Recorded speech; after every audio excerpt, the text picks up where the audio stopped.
Vous avez toujours voulu investir dans l'immobilier, mais vous trouvez ça inaccessible? Avec Realty, il est possible de générer des revenus récurrents en quelques clics en investissant dans l'immobilier fractionné aux États-Unis. Vous recevez vos loyers toutes les semaines. Le plus avec Realty, c'est que vous n'avez pas à vous occuper de la gestion d'un bien immobilier. Ce spot vous est présenté en collaboration commerciale avec Realty. Adre poisoning, comment un individu a perdu 68 millions de dollars de wrapped Bitcoin en une transaction.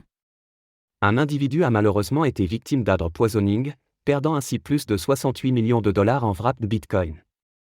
Comment cela s'est-il passé? «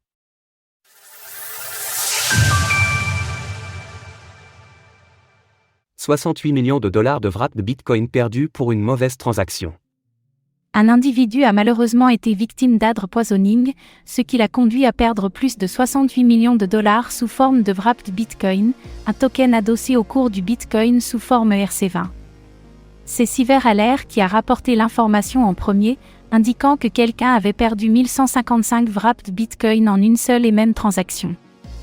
Prenant particulièrement pour cible les portefeuilles de crypto-monnaies bien garnis, l'adre poisoning consiste à envoyer de faibles montants sous forme de quelques tokens que ce soit vers l'adresse que l'on souhaite piéger.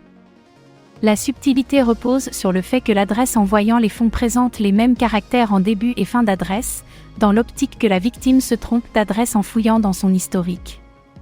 Effectivement, sur la plupart des portefeuilles, seuls les premiers et les derniers caractères des adresses sont généralement affichés par souci d'ergonomie.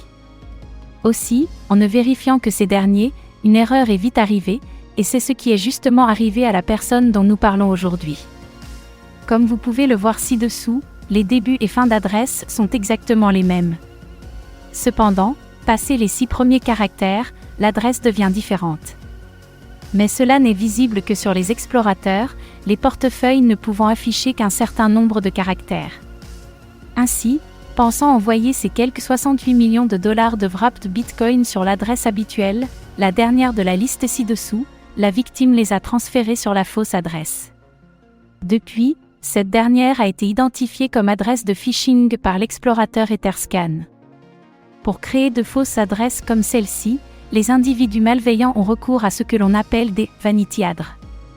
Au lieu de créer une adresse de manière aléatoire, comme cela est le cas lorsque l'on crée un portefeuille MetaMask par exemple, certains algorithmes parviennent à créer des adresses présentant certains caractères particuliers, mais cela est coûteux en ressources.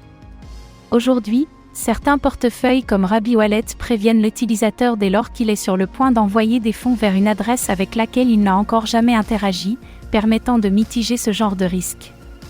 Retrouvez toutes les actualités crypto sur le site cryptost.fr.